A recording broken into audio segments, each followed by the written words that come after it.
এই যে এটা হচ্ছে আজকের বাজার, দেখে নেওয়া যাক এখানে কি কি আনা হয়েছে। এই যে ওয়াও, ধনিয়া পাতা কিন্তু বেশ খেতে ভালো লাগে, তাই না? ধনিয়া পাতা ছাড়া তো কিছু হয়ই না।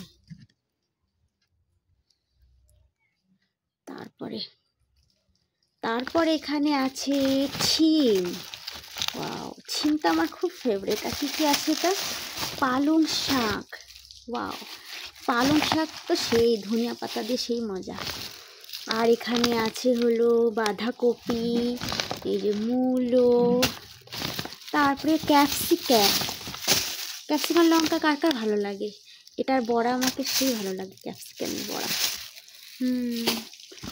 আচ্ছা, মাকে যেটা বলেছি এটা এনেছি কিনা দেখি তো।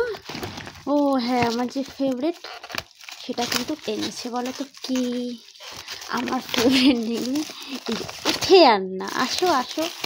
এই যে এটা কিন্তু আমাকে সেই ভালো লাগে, বাঁধাকপি। এই দিনে বাঁধাকপি না খেলে কি আর হয়?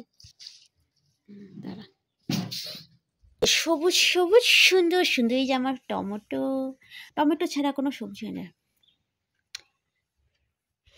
এই যে সবুজ সবুজ সুন্দর সুন্দর, এই সবজি দেখতে না খুব সুন্দর হয়, দেখলে মনে হয় কি কাঁচা খেয়ে ফেলি। সত্যি এত ভালো লাগে সবজি দেখতে। অনেকে তো সবজি পছন্দ করে না, তা আমি তো বলি তারা যে কি সবজি পছন্দ করে না, আমাকে তো সবজি সেই ভালো লাগে। তা আজকে এসব দিয়ে আমাদের কিন্তু আজকে হবে নিরামিষ সবজি হবে। ঠিক আছে, ভিডিওটা এই পর্যন্তই। ভালো লাগলে লাইক করে দেবো। টাটা, বাই, নেক্সট ভিডিওর সাথে আবার দেখা হবে।